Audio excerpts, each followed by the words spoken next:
두 번째 마련 최고위원 후보입니다. 21대 국회의원 그리고 원내대변인 MBC 뉴스 데스크 앵커 제3회 전국대학생 토론대 스피커상 수상 제6회 숙명토론대 금상 수상을 하시는 등 만만치 않은 내공을 가지신 분입니다. 육참골단이라는 필생역으로 내년 대선선의 기념차 역할을 하겠다는 배현진 최고위원 후보를 소개합니다. 박수로 맞이해 주시기 바랍니다. 밝게 하시고 라이브 토론을 할 수 있는 시간을 4시 40분까지 하도록 예. 발전도 하시고. 예. 이거 누르고. 저도 이제 여기 불러주시니까 너무 감사드립니다. 진작에 와서 사실은 먼저 인사 올렸어야 되는데요. 다른 많은 선배님들과 또 당대표 후보님들 먼저 말씀 나누셔서 언제 한번 불러주시나 하고 못 빠지게 기다리고 있었습니다.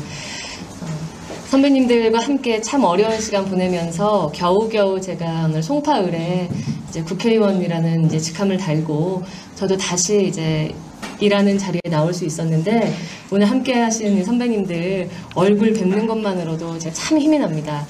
오늘 사실 와서 발제 말씀을 올리려고 온 건 아닙니다.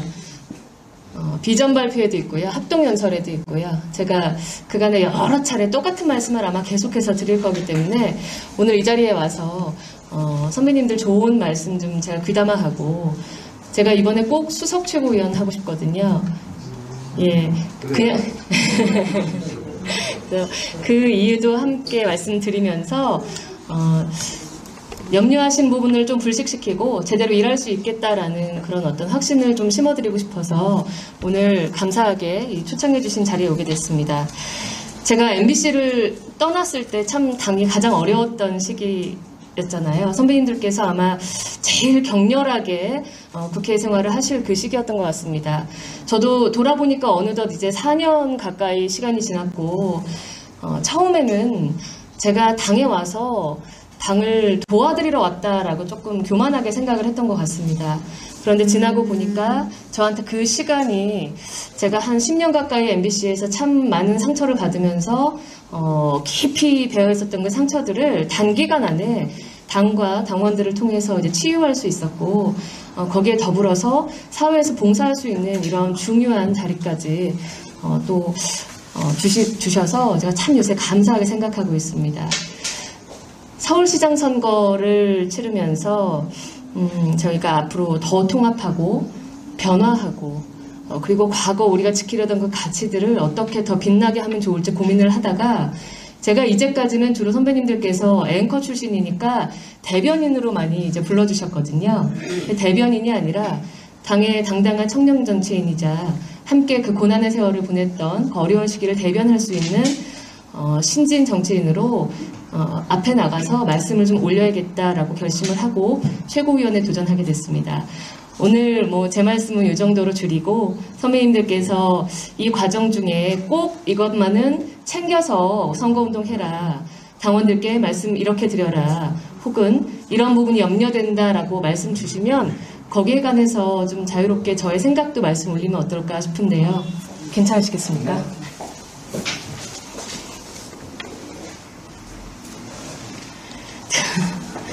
백승주 의원님과 저희 김성태 대표님 늦게 아까 인사를 못 드렸습니다. 예. 백승주 중성주원님인가? 아니 다 인사 드렸는데 뒤늦게 들어오셔가지고요. 아니 마스크 쓰는데도 이름을 알아주니까 기분이 굉장히 좋습니다. 최고위원 되시더라도 좀 알아. 감사합니다. 아니 함께 지낸 세월이 몇인데 어떻게 못 알아보겠습니까, 선배님? 말씀 다 하셨죠. 예. 자, 그러면은 질의응답 반응 순서로 진행을 하겠습니다. 먼저 질의하실 분. 백승주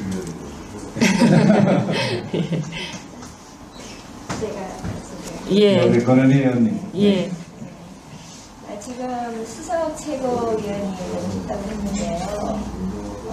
잘 아시다시피 우리는 그 단일 지도체제예요. 예. 그래서 일단은 최고위원이 뭔가 마음을 먹더라도 그렇게 쉽게 뭐 할 수 있는 체제는 아닙니다만 그래도 최고위원회 나올 때 나는 이런 것들은 뭔가 좀 해야 되겠다라고 생각하고 나왔을 것 같은데요. 예. 그 부분에 대해서 말씀을 해주시고 그 다음에 이제 그 대표와 예. 최고위원 간의 의견이 충돌할 때 예. 이럴 때 물론 집단 지도 체제에서도 대표의 말이 사실 거의 진리로 되어 왔어요. 예. 그렇지만은 이제 조금 내지는 있는데 이 단일 지도 체제는 그걸 대표 뜻으로 가게 되거든요. 이럴 경우에는 만약에 대표 최고위원이 그러면 어떻게 할 것인가? 그것은 대표가 어떻게 할 것인가? 예. 질문해 주셔서 감사드립니다. 그 말씀하신 대로 제가 지켜봐온 당의 운영도 단일 지도 체제에서는 당대표의 그 권위와 목소리가 압도적으로 당 운영에 반영되는 걸로 저도 보아왔습니다. 그래서 제가 제 커리어에 수석자 달고 싶어서 수석 최고위원 하고 싶습니다 말씀드린 것이 아니라 젊은 정치인으로서의 저의 목소리 그리고 지금까지 함께해온 당원들의 목소리를 좀 그래도 제대로 반영을 하려면 수석 최고위원은 돼야겠다. 그 제 목소리를 좀 더 힘있게 키워야겠다라는 말씀으로 올린 거고요. 첫 번째는 이번 그 지도부의 구성의 가장 그 중요한 목표, 이 시험 과목이 저는 대선 승리라고 생각합니다. 우리가 바라는 그 정권 교체를 위해서 가장 훌륭한 반드시 이기는 후보를 선출하는 것이 새로 탄생하는 지도부가 앞으로 향후 6개월 동안 해야 될 가장 중요한 시험 과목이라고 생각을 하는데요. 그 과정에 있어서 밖에 있는 많은 분들 또 안에서 활동하시는 많은 훌륭한 선배님들, 동료 의원님들의 의견을 잘 수렴할 수 있는 최고위 이런 당에 있는 어떤 당직에 의한 의결기구 말고 그 논의들을 한 군데 묶어서 참 맛 좋은 샐러드처럼 비벼낼 수 있는 그런 저는 그 대화체가 필요하다고 생각을 합니다. 첫 번째 말씀드리는 것은 제가 최고위원이 되면 당 지도부와 모두 논의해서 여러 밖에 계신 시민사회단체 관계자들, 뭐 또 안에 선배님들 다 같이 어우러져서 어떤 당의 가장 중요한 공천 룰이나 경선의 룰이나 이런 문제들을 미리 앞장서서 선행적으로 저희가 논의해 갈 수 있는 그런 대화체를 만들었으면 좋겠습니다. 뭐 예를 들자면 작게는 6분이 하는 거지만 육자회담 같은 그런 형태의 그 대화체를 저는 구상을 했는데요. 이 또한 물론 저 혼자는 절대 할 수 없는 것이기 때문에 그 자리로 좀 보내주시면 열심히 노력을 해서 설득도 하고 해서 꼭 만들어내도록 하겠습니다. 두 번째는 당 대표와의 관계 설정에 관한 문제인데요. 대표와 대립하고 뭐 제 목소리를 들어주지 않는다고 다투고 이럴 생각은 저는 추호도 없습니다. 그리고 지난 동안 아주 마치 총재 체제처럼 일사불란하게 지냈던 우리 당대표 체제의 어떤 장점이 있고 또 단점이 분명히 또 있다고 생각하는데 그 점에 관해서는 당내 구성원인 의원들도 마찬가지고 당원들께서도 명확하게 인식을 하고 있다고 생각합니다. 내년 3월을 앞둔 비상시의 체제이기 때문에 당 대표 혼자 목소리를 돋우시는 것도 굉장한 그 막중한 책임으로 부담이 되시지 않을까 생각하고요. 그 부담을 분산해 가면서 함께하는 8인의 최고위원의 목소리가 다 고루고루 전달될 수 있도록 제가 그 과정에서 윤활유 역할을 좀 하고 싶습니다. 자, 예, 윤상길 의원님. 김장 배현진 의원님하고 조전혁 의원님 왔습니다. 모셨으니까. 예. 네, 우리 장강문. 우리 배현진 의원님 뭐 옛날에 이제 방송을 하고 있다가 예. 대수가 좀 앞에 있었고 생각했는데 반갑고 또 밖에서 뵀던 그 모습보다는 굉장히 통찰시다 이런 생각을 해봅니다. 제가 이제 밖에서 이렇게 보니까 요새 당내 이제 대표 경선이나 특히 이제 뭐 솔직히 좀 대단히 죄송스러운 말씀 같습니다. 최고 경선보다는 이제 당 대표 경선이 이제 굉장히 치열해지고 과열화되다 보니까 물론 이제 그 본질이 뭐 어떤 갈등이나 치열함 없이 또 이루어지는 그런 경선은 실제 그 큰 의미가 없는 또 그런 저것도 있어요. 근데 이제 그 본질하고 다르게 요새 이제 대표 경선도 그렇고 마치 이제 그 싸움이 무슨 계파의 뭐 대리인이냐 아니냐, 뭐 또 어떤 후보는 또 과거에 이제 뭐 범제야단체에서 뭐 어떤 지지 서명을 내서 뭐 그게 옛날 친이냐 친박이냐 이런 논쟁으로 이렇게 가듯이 요게 이제 조금 지나다 보면은 또 각 후보마다 이제 어떤 인적 과거의 뭐 관계 때문에 뭐 누구와 관계 좀 대단히 그 표현이 좀 지금은 이제 최고원 후보 반열이시지만 뭐 누구 키즈나 뭐 아니냐 이제 이제 우리 대형 같으신 경우는 과거 이제 홍준표 전 대표와 인연 때문에 이제 또 이렇게 거론되는 경우도 많고 그러니까 본인의 무게나 이런 거와 다르게 또 외부에서는 그렇게 이제 좀 규정하는 또 이런 시각들도 있단 말씀이죠.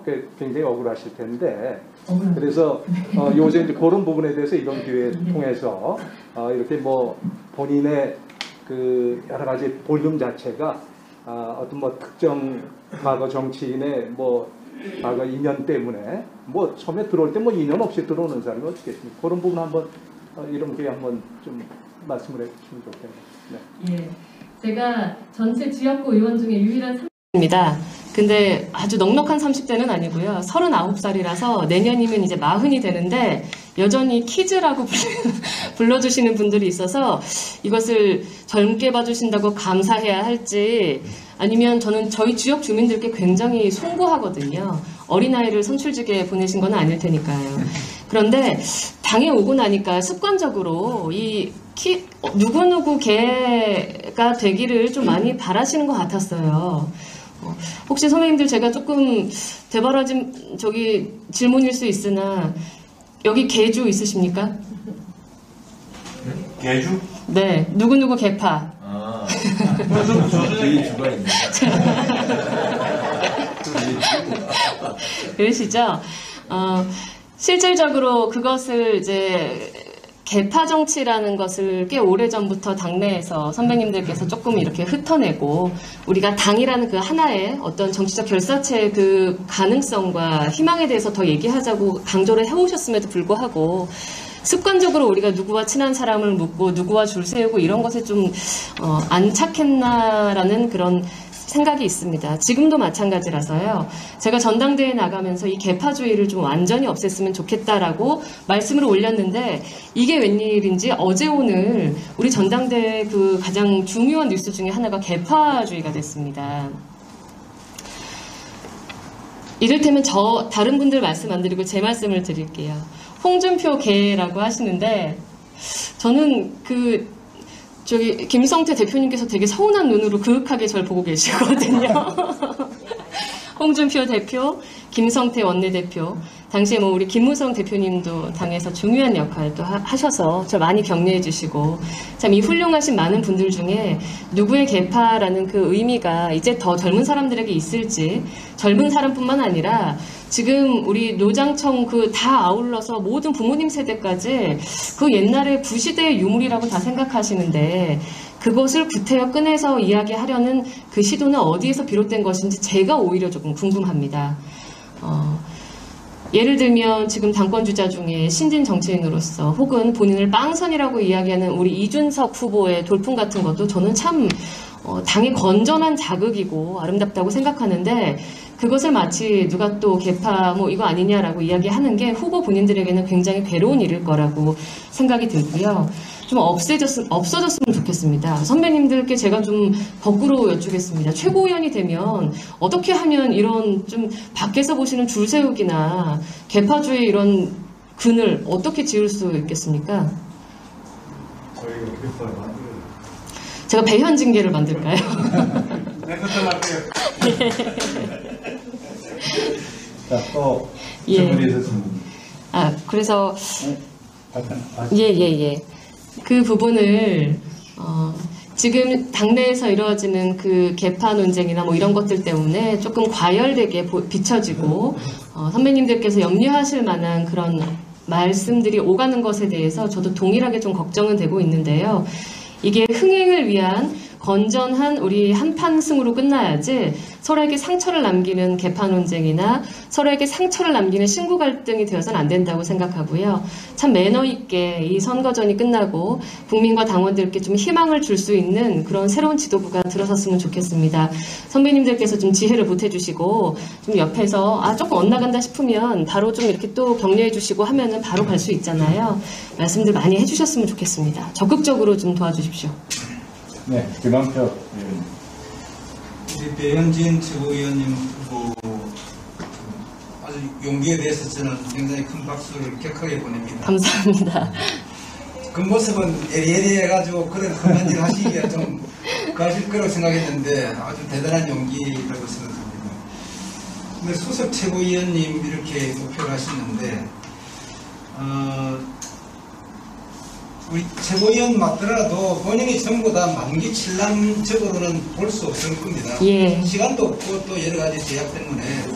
그러면 본인 수석 최고위원 됐을 때에 내가 어떤 것부터 당을 혁신해 나가겠다, 새롭게 해 나가겠다. 지금까지 우리 국민들이나 당원들이 우리 당에 지탄하고 있는 부분을 우리 뭐 여기서 얘기 안 하더라도 잘 아실 거 아닙니까? 예. 그러면 순번으로 해서 1번, 2번, 3번 쭉 뭐 매겨서라도 이거 하나라도 내가 배현진이가 최고위원이 되면 이거 하나 혁신하겠다.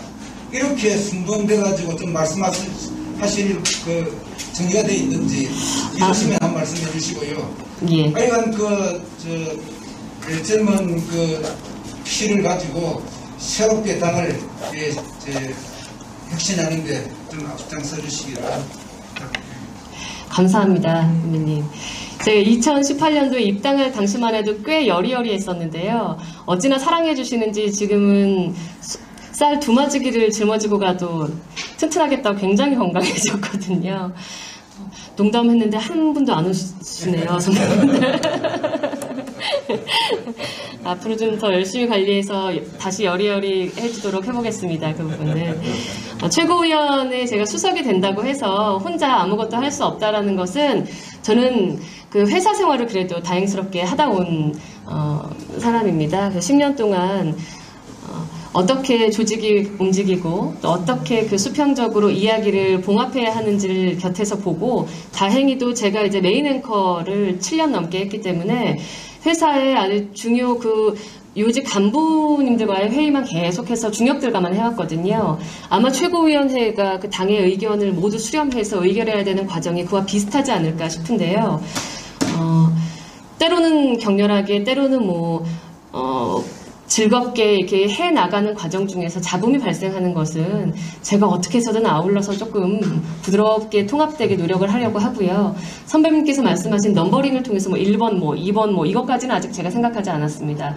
다만 제가 아까 말씀드렸다시피 우리 권 선배님 말씀 드린 것처럼 당 안에 싸움에 임박해서 논쟁이 되거나 당의 어떤 분열을 촉발할 만한 경선 룰 같은 문제는 독선적으로 혹은 독단적으로 당 안에 몇 명이 그것을 결정하는 것이 아니라 밖에 계신 선배님들 또 전문가분들이 다 참여할 수 있는 그런 그룹을 하나 그 그라운드를 만들어 보고 싶습니다. 거기에 대해서도 좀 더 조언을 주시면 후에 지금 며칠 뒤면 이제 당대표가 나오실 텐데요. 좀 적극적으로 건의드리고 다른 최고위원 후보님들께도 좀 요청을 드려서 구상을 구체적으로 하고 또 보고를 드리도록 하겠습니다. 네, 우리 김무성 대표님. 배현진이 처음 출마한 지 몇 년도였죠? 2018년도였습니다. 당선될 수 있습니다. 왜 떨어졌습니까? 대표님께서 질문을 주시니까 제가 참 여러 가지 예. 내가 답했는데 예. 결국은 우파 분열 때문에 배현진이가 그때 당선될 수 있는데 안 됐거든요. 그런데 우리 눈앞에 놓인 것은 대선입니다. 그러니까 아까 오늘 오시면은 내가 왜 정치를 시작했으며 이번 당 지도부 선출에 당 지도부 할 역할은 무엇이다. 그런 이야기 좀 하고 거기까지 질문하려 했는데 너무 간단하게 이야기하고 질문하라 해서 질문이 잘 안 나오는데 이번에 여건할 때 어떻게 하면 대선 승리해서 정권 교체할 것인가 그 문제 아니겠습니까? 맞습니다. 그래서 그래서 어떻게 하면 우리가 대선을 이길 수 있을 것인가 거기에 대해서 말씀해 주시고, 그와 별개로 배현진 의원이 2018년 당선될 수 있었는데 못했던 것은 그 우파분열 때문에 결국 같은 이념을 가진 타 정당에서 후보가 나왔기 때문에 안 된 거 아닙니까?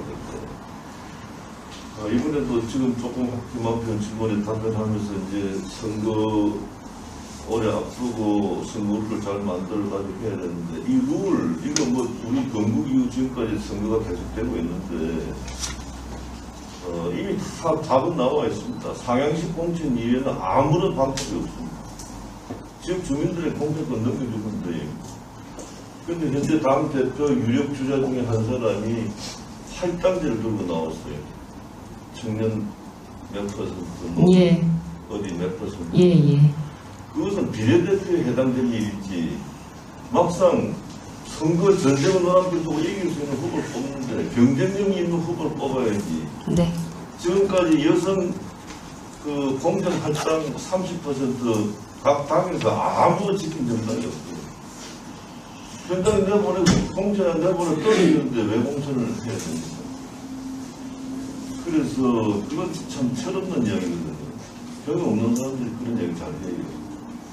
할당, 강제 할당제, 이것도 다른 당에서도 그런 할당제를 하면 모르는데, 또 전국에 200 몇십 개 선거구 중에 같은 할당, 여성대로 붙인다든지 뭐 이러한 룰을 만들 수 있다면 한 그 룰을 만들어줄 수도 없는 문제고, 결국 경쟁력 있는 후보를 가지고 공천하는 것이 최고의 공천이고, 그것은 결국 상향시키는 방법이 없다는 점을 제가 주지에 말씀드리고 싶고, 거기서 답변 안 하셔도 되고, 우리가 어떻게 하면 내년 3월 9일 대선에 이길 수 있을 것인가, 거기에 대해서 한 말씀.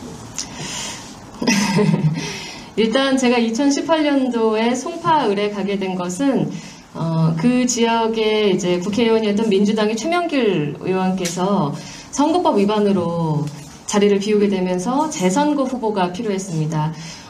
대표님도 마찬가지로 다 기억하시겠지만 당에 아마 후보로 나서는 사람이 무지 없었던 것 같습니다. 그래서 강남 3구 우리 정당에서는 텃밭이라고 말씀들 하시는 그 이제 지역에 배현진 너를 보내줄 테니, 처음에는 우리가 공천을 주겠으니 오세요 이렇게 당당하게 말씀하시길래 저도 무슨 말씀이냐, 저는 생각도 안 하는데 라고 고사를 했던 적이 있습니다. 그 당시 참 그 어려웠던 제가 가보니까요, 당 조직이 완전히 와해가 돼가지고 전무하다시피 하더라고요. 그런데다가 말씀하신 대로 우리 같은 그 생각의 어떤 방향성이 같은 정당이 하나로 뭉쳤어야 되는데, 이 후보가 갈라지다 보니까 힘을 모으지 못해서 더 많이 득표하지 못했죠. 그런데 저는 그 당시 이길 수 있었던 선거는 아니라고 칩니다. 왜냐하면 일단 사회적으로 아직 국민적으로 저희가 상처드린 것에 대해서 갚아야 할 좀 물리적인 시간이 필요했고요. 두 번째는 후보인 배현진이 성숙하지 못했기 때문에, 거기서 저는 만약에 그 당시에 당선이 됐다고 하면 저 개인에게도 굉장히 지옥 같은 시간이 그 다음에 왔을 거라고 지금 너무 감사하게 생각하고 있습니다. 왜 정치를 하냐고 물으시냐면요, MBC에서 나올 때 입당 환영식 때 이 말씀을 드렸습니다. MBC라는 언론사 안에서도 나와 다른 이야기를 자꾸 틀리다라고 몰아가며 아주 독선적인 그런 정치 분위기가 횡행하다.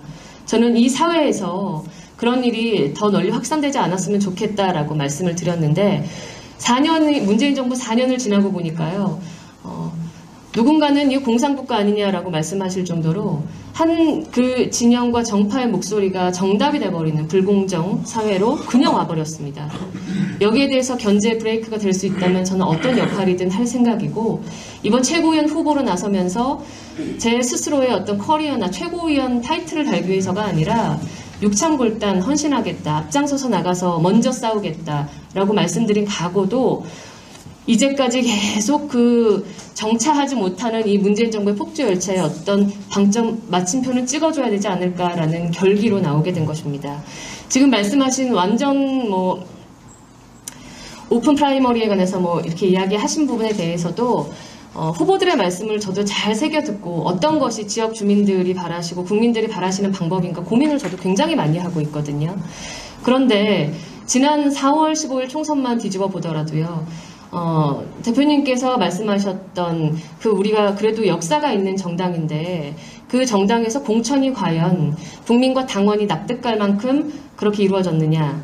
저희가 통합이라는 이름으로 할당이 아니더라도 이미 그 지역을 지키고 있던 노력했던 많은 사령관들에게 정당하게 그 기회를 주었느냐에 대해서 저는 단호히 아니라고 생각합니다.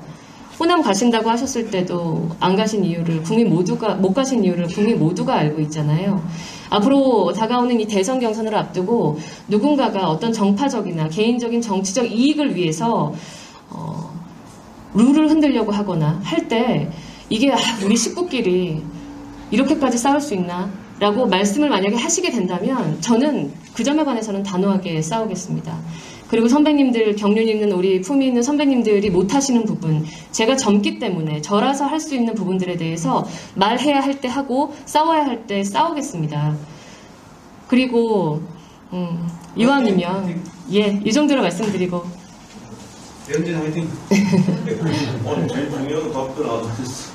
대선 어떻게 대선 참여를 어떻게 할 거냐 하는 부분. 그런 부분들을 해소해 나가면 우리 정당이 예전에 알던 좀 근사한 그 정당으로 모습을 다시 국민들께서 봐주시지 않을까 싶습니다.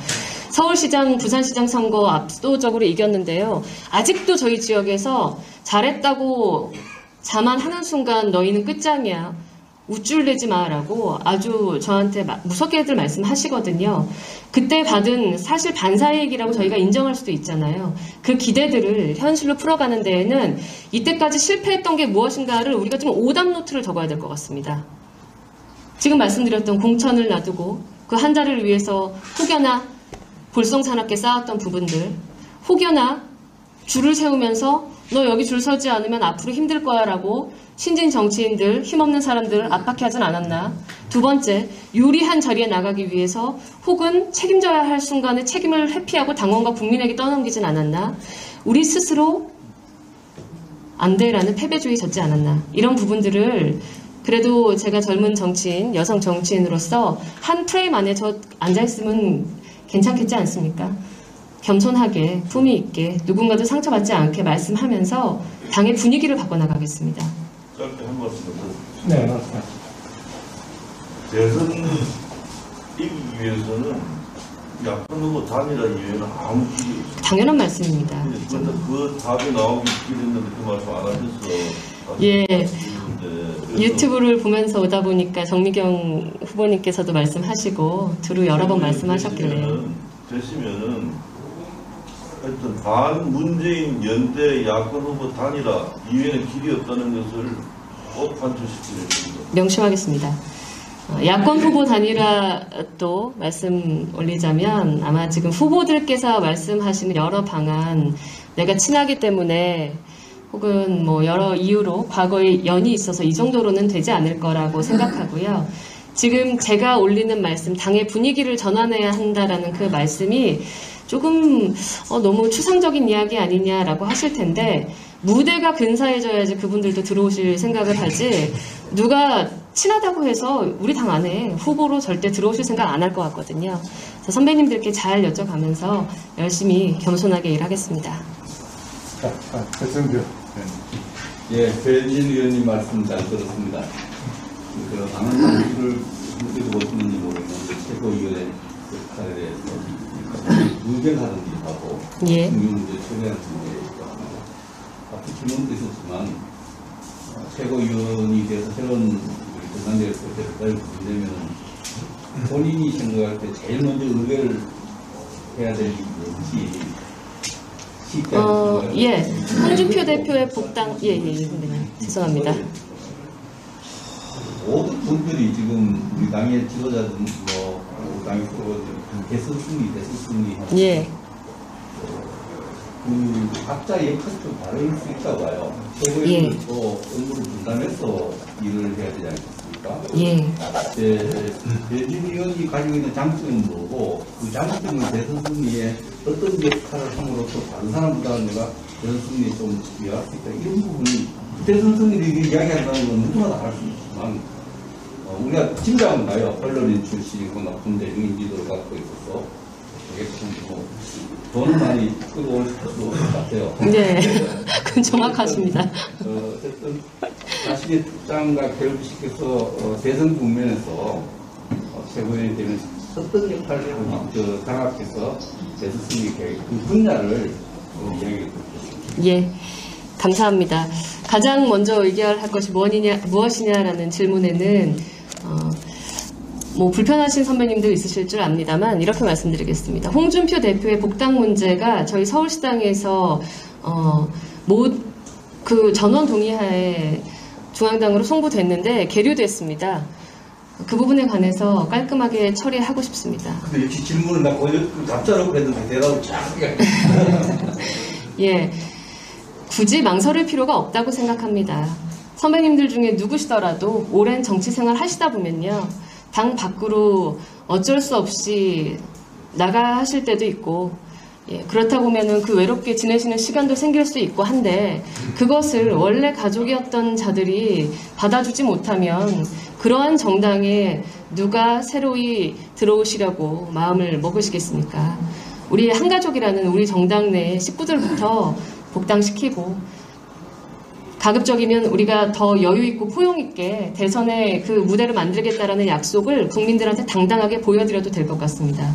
두 번째, 대선 그 룰에 관해서는요, 제가 최고위원으로서가 아니라 9명의 최고위원 중 한 사람으로서 진짜로 무대 위에 올라보고 그 무대 위에 주인공으로서 활약했던 그 사람은 아마 제가 유일할 것 같습니다. 지금 계시는 후보들 중에서는요. 여기 계시는 우리 김일동 선배님께서는 뭐 당연히 조명 많이 받으신 스타시지만 무대를 만드는 일에는 굉장한 감각과 센스가 필요하거든요. 제가 그 부분에 관해서 여의도연구원 그리고 당 밖의 전문가들, 지금 계속해서 우리가 미스터 트로트나 어떤 뭐 프로듀스 101 같은 그런 식의 국민들이 적극적으로 열정적으로 참여할 수 있는 즐거운 무대 만들자라고 하시는데 어떻게 구현해야 할지에 대한 방법론으로는 잘 못 가는 것 같습니다. 그 부분에 관해서 제가 그래도 전문가이기 때문에 조금 역할을 해보도록 하겠습니다. 네, 박찬호 의원님. 좋은 말씀 드리고, 배현진님께서 최고위원 나오시는 것 자체가 당의 변화라고 생각해요. 예. 최근에 우리 당의 전당대회는 정치적 관심이 상당히 높아지고 있거든요. 이것 자체도 이제 정말 변화고, 지난 재보선에서 20대, 30대 지지율이 기대 이상으로 올랐던 것도 있는데, 정말 아까 이제 말씀 주신 대로 우리가 잘해서 그런 것이 아니라 실종이라는 반사일이다. 좀 장난하면 바로 그 지지율을 거둘 것이다. 이런 얘기 듣는다고 하셨잖아요. 근데 저는 이게 하나의 추세가 됐으면 좋겠는데, 그러려면은 그 방향과 내용이 구체적으로 국민들한테 제시가 돼야 된다고 생각해요. 예.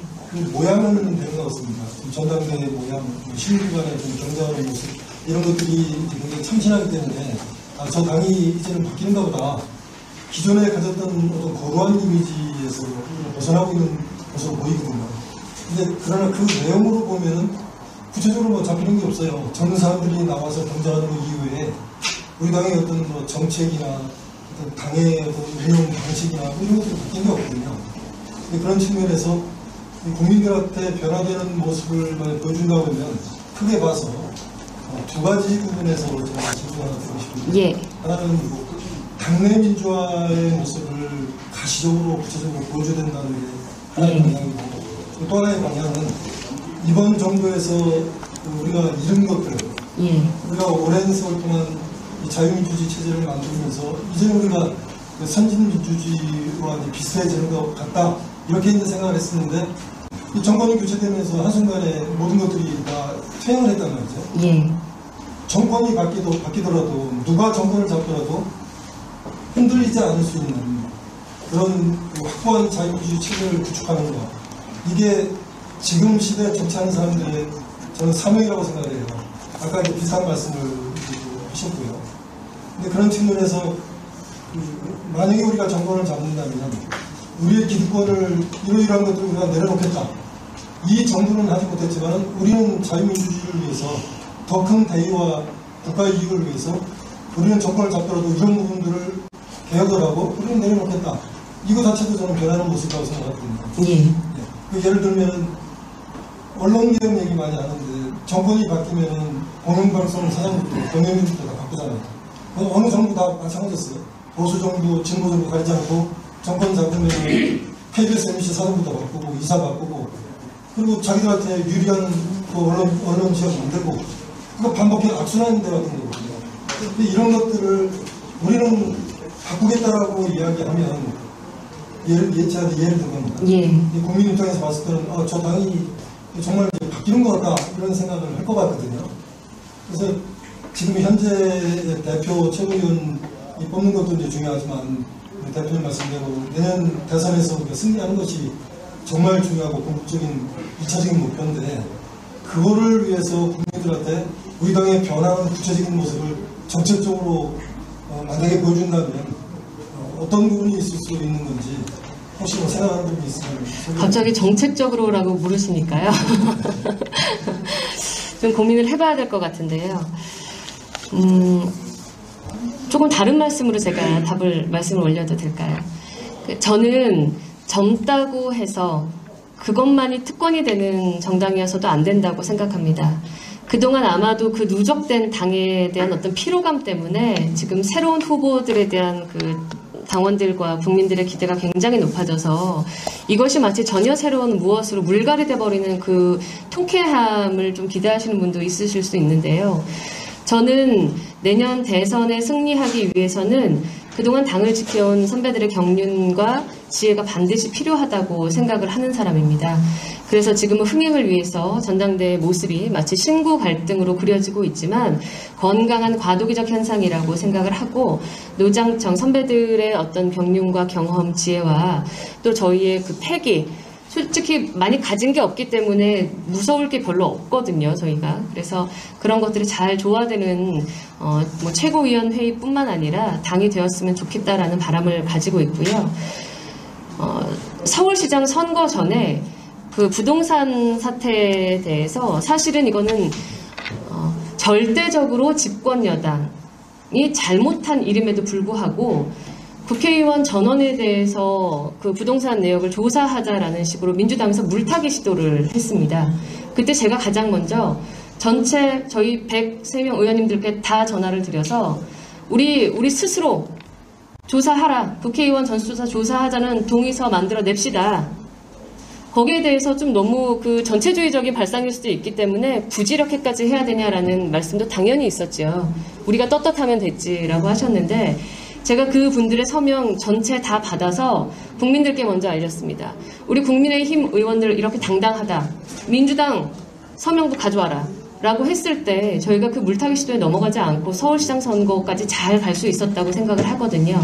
매 순간에 있어서 정책적 고민은요, 선배님, 저의 설익은 말씀 함부로 꺼내놓지 않고 앞으로 가면서 조금 더 그 당 안에 있는 다른 의원님들의 고민까지 한번 하면서 차분차분 드리도록 하겠습니다. 다만 제가 약속드릴 수 있는 것은 매 순간에 우리 당의 구성원, 선배님들과 저희 동료 의원들이 당당하실 수 있도록 제가 앞장서서 그 역할을 할 수 있습니다. 해내겠습니다. 네, 염동열 의원님.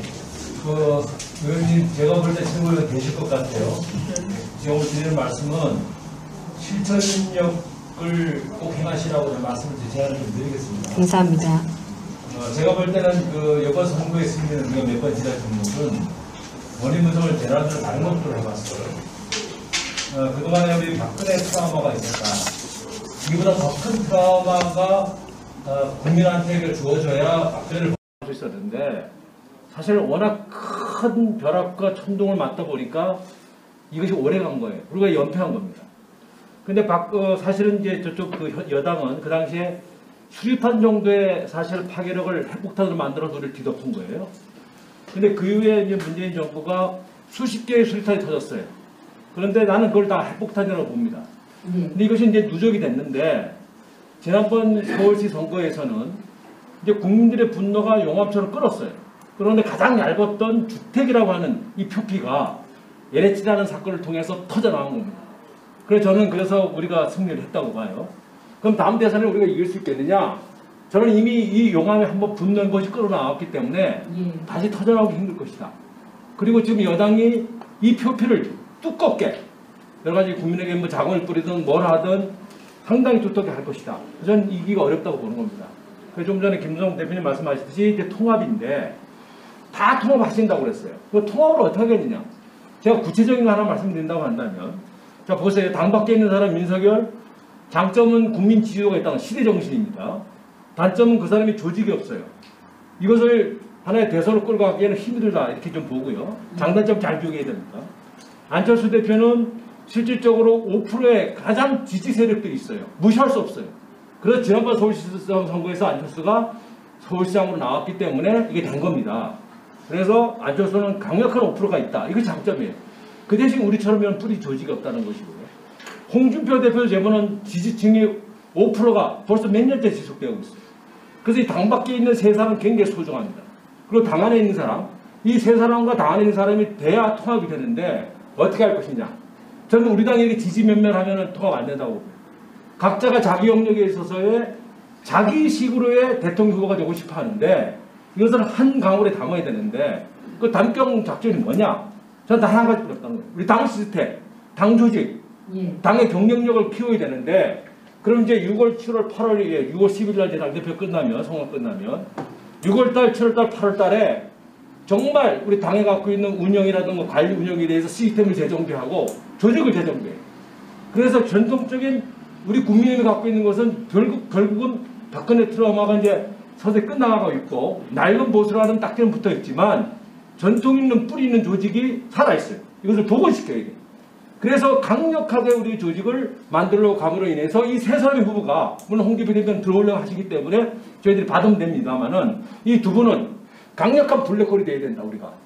그러려고 한다면 당의 정비를 해야 되고 당의 시스템을 바꿔야 되고 컨트롤 타워를 만들어야 되고 우리가 강론 쪽으로 만들어간 대선 전략에 대해서 실행을 해야 된다라는 게 저는 생각입니다. 저는 개인적으로는 이 강론 분야에 있어서의 우리가 정치적 전략이라든가 전술을 나름대로 생각을 하고 있습니다만은 우리 배 의원님이만 최고위 되신다고 한다면 당 조직 정비, 전국 조직 정비, 그래서 당원들의 사기를 높이는 이거에만 전념해도 저는 실질적으로 이 야권 통합을 하는 데 있어서의 가장 강력한 저는 에너지를 만들 수 있다 이렇게 보는 거예요. 그래서 저는 되신다고 보고 있고 그 인물을 제가 감히 원회에서 또 바깥에 있는 사람으로서 주문하는 게 좀 조심스럽습니다만은 저는 우리 배 의원님 최고밖에 없다 이런 생각에서 절대적으로 당선이 되시면 이 역할을 하실 이유가 있는지 아니면 이보다 더 중요한 역할이 있으신지를 말씀해 주시면 좋겠다 하는 생각입니다. 선배님께서 해주시니까 제가 속이 뻥 뚫립니다. 저는 선배님 말씀에 200% 동의합니다. 그런데 현실적으로 6월, 7월, 8월, 7월부터 아마 본격적인 그 경선 레이스에 어떤 불이 붙기 시작할 텐데 굉장히 짧은 시간이라서 그 안에 있는 9명으로는 다 그 불을 뭐 이렇게 시스템을 바꾸고 하기에 굉장히 역부족일 것 같습니다. 그래서 당 밖에 계시더라도 적극적으로 역할을 해주셨으면 좋겠고요. 당원들에 대한 정비라는 말씀에 대해서 이 말씀 하나를 선배님들께 좀 도움을 청하고 싶습니다.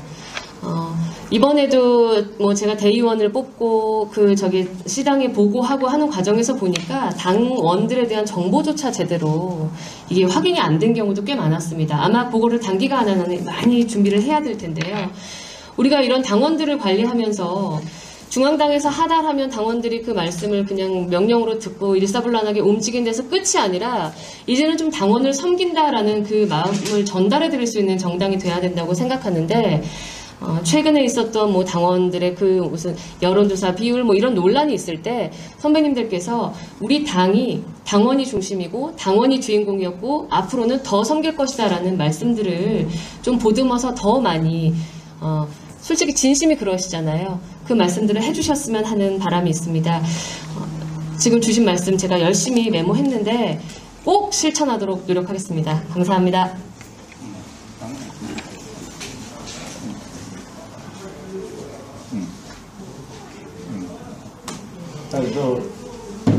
오케이, 박대성 의원님. 충분되지 않는 범위 내에서 예. 말씀드리겠습니다. 야심차고 참신한 도전에 응원합니다. 감사합니다. 좋은 말씀 다 많이 나왔고, 근데 현안 야권 단일화라든지 우리가 어떻게 가야 된다는 의견들이 다 나오는데 제일 중요한 건 내년 우리가 대권을 찾아오기 위해서는 우리가 대한정당의 모습을 제대로 보여야 된다. 예. 정책이 개발되고 이런 것도 있어야 되는데 제가 우리 배인 의원을 이렇게 스펙을 보니까 독특한 게 있습니다. 북한 문제를 연구를 하시더라고요. 예. 제가 볼 때는 대선 이 분위기가 들어가면 분명히 남북 문제는 중요한 이슈가 될 겁니다. 저도 이 북한 문제를 좀 연구를 하는 입장에서 그 부분에 대한 전문가가 생각보다 많지 않아요. 예. 따라서 최고위원이 되시면 만약에 최고위원 한 분으로서 이 분야에 대해서는 내가 모든 것을 장악하고 준비하겠다 하는 각오로 좀 잘 대처해 주시기를 바라는 의미에서 고민을 말씀드립니다. 예, 감사합니다. 제가 회사에 앵커로 일할 때 그때까지만 해도 정당의 가족으로 함께 할 줄은 꿈에도 생각하지 못하고요.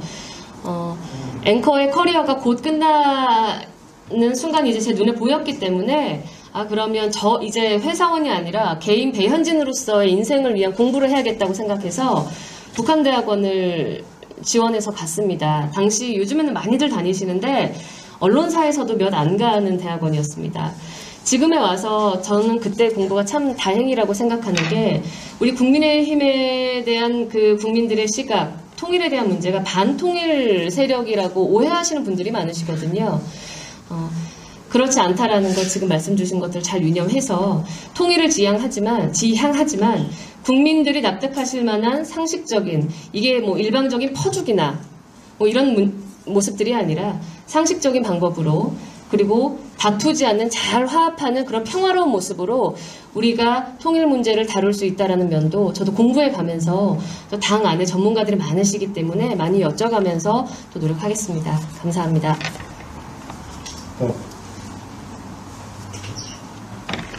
네, 우리 홍익철 의원님.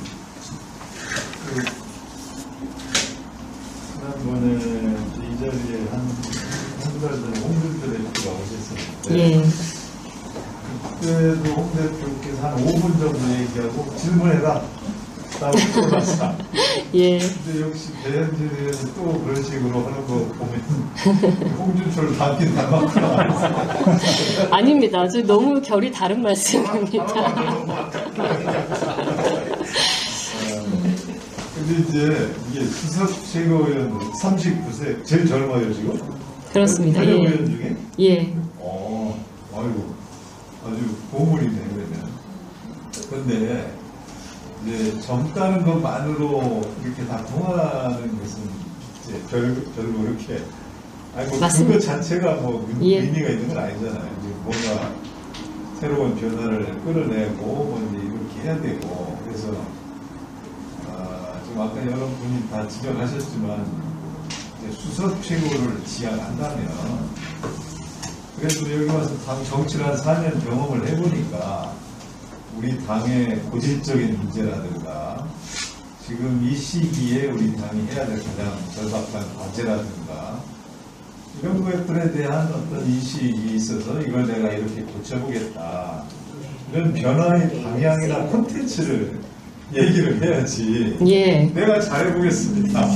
다 조정하겠습니다. 이거는 뭐 정치인으로서 당연히 할 수 있는 얘기고. 그래서 배현진표 무슨 브랜드 가치가 있는 그걸 하나 얘기를 해야 되는 거 아닌가. 선배님. 제가 좀 억울한 마음이 듭니다. 사실은 오늘 브리핑을 저기 앞서 하라고 말씀 다 하셨습니다. 하라고 하셔서 저도 밤새도록 이렇게 되게 많이 준비했거든요. 그런데 선배님들께 인사드리면서 딱 얼굴 눈빛이 마주하고 보니까 제가 공자왈 맹자왈 할 계제는 아니다 싶어서 좋은 말씀 듣고 가야겠다라는 생각으로 제 앞에 말씀을 줄인 거고요. 제가 준비해온 것 중에 예. 가장 중요한 거 한 가지만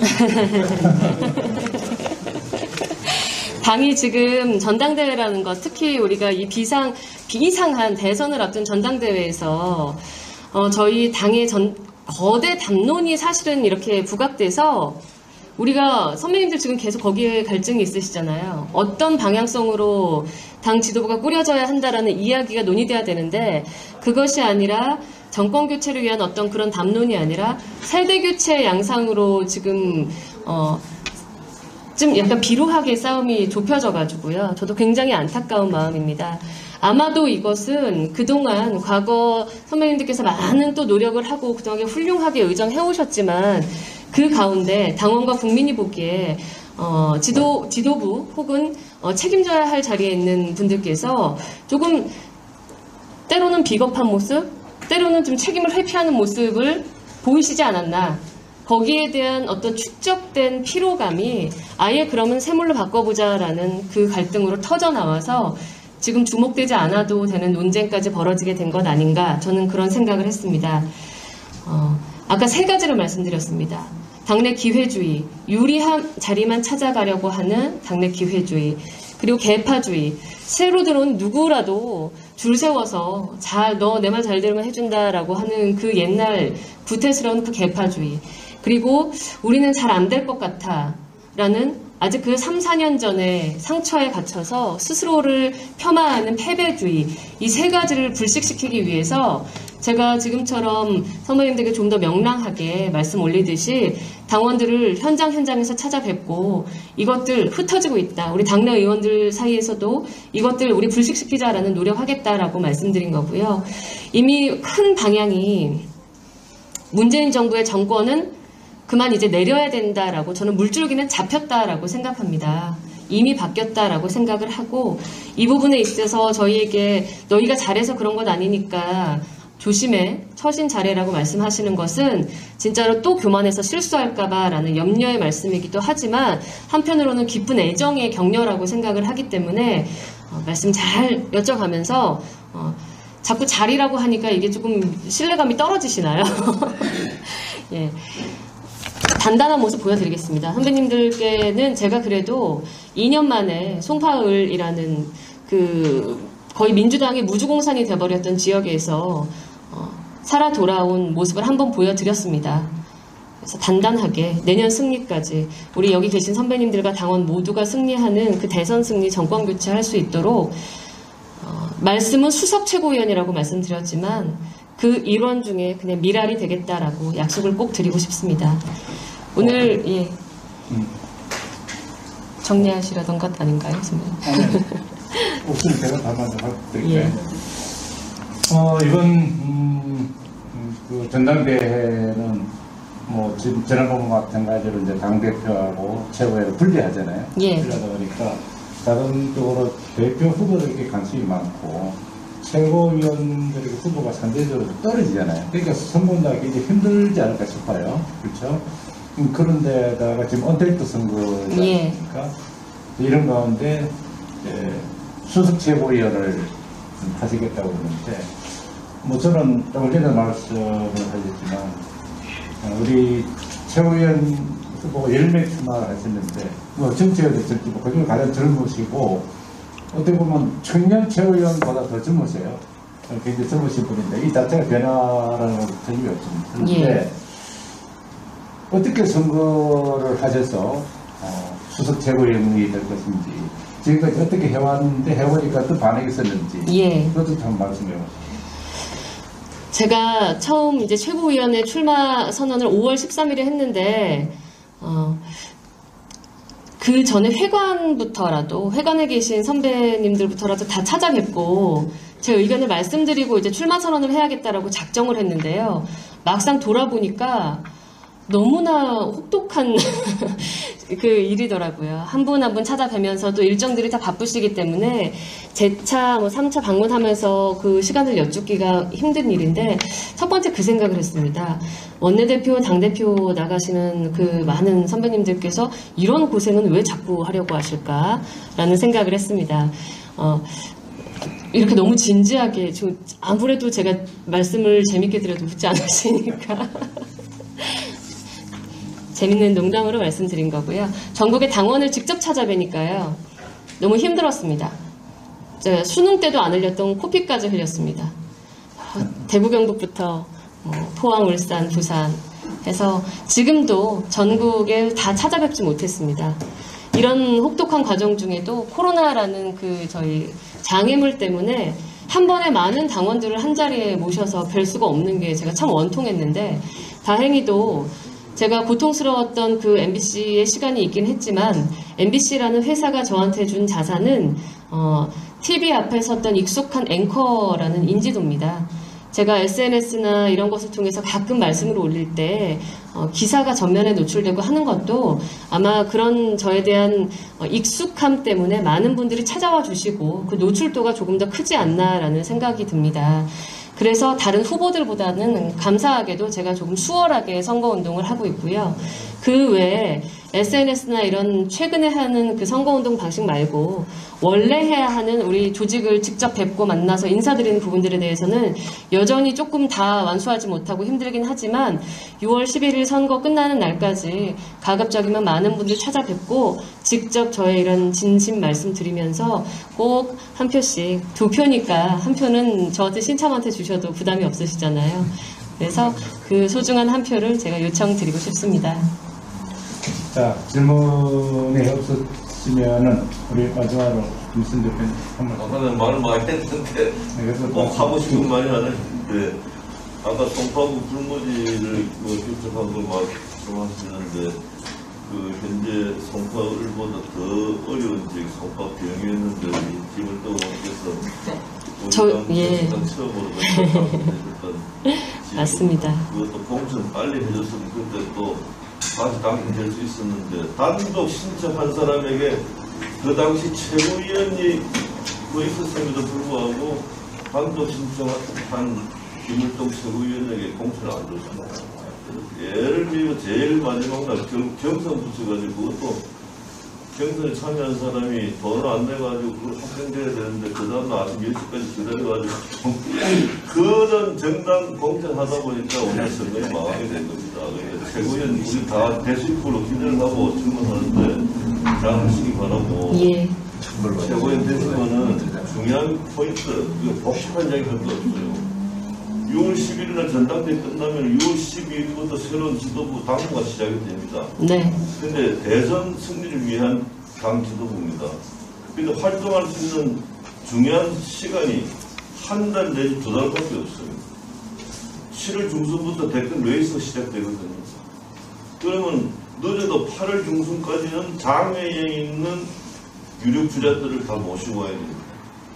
그러니까 6월 12일부터 당무 시작되면은 1번 홍준표 입당 승인, 2번 국민의당과 합당, 3번 장애 유력주자 입당. 이거를 2달 안에 다 끝내요. 그걸 잘 명심하시지 않으시죠? 네, 이제 정리하도록 하겠습니다. 지역주의 불식, 또 개파주의 불식, 패배주의 불식을 통해서 우리 당을 개혁하고 대선 승리를 하겠다는 그런 말씀하셨고, 또 수석 최고위원에 있어서 경륜과 경험, 패기를 잘 조화를 이루어서 신구 활동을 해소하면서 또 역시 대선 승리를 하겠다는 그의 말씀을 드렸습니다. 우리 배현진 의원님 꼭 당선되셔서 우리 내일에 우리 때를 치도록 큰 경례 받고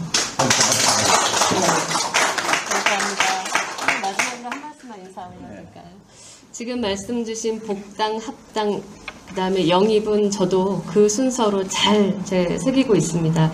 그 말씀 주신 거 제가 역할을 할 수 있도록 노력하겠습니다. 오늘 오랜만에 모처럼 선배님들께 이렇게 또 격려 말씀도 듣고 해야 한다는 숙제도 많이 주셔서 제가 참 생각했던 것보다 더 많이 뿌듯하게 안고 가는데요. 앞으로도 많이 가르쳐 주시고 새로움과 무례함을 혼동하지 않는 앞으로도 그런 모습 보여드리겠습니다. 예의 바르게 당원 앞에서든 선배님들 앞에서든 품위 있게 그렇게 역할하도록 하겠습니다. 앞으로 많이 지켜봐 주셨으면 좋겠습니다. 고맙습니다. 감사합니다.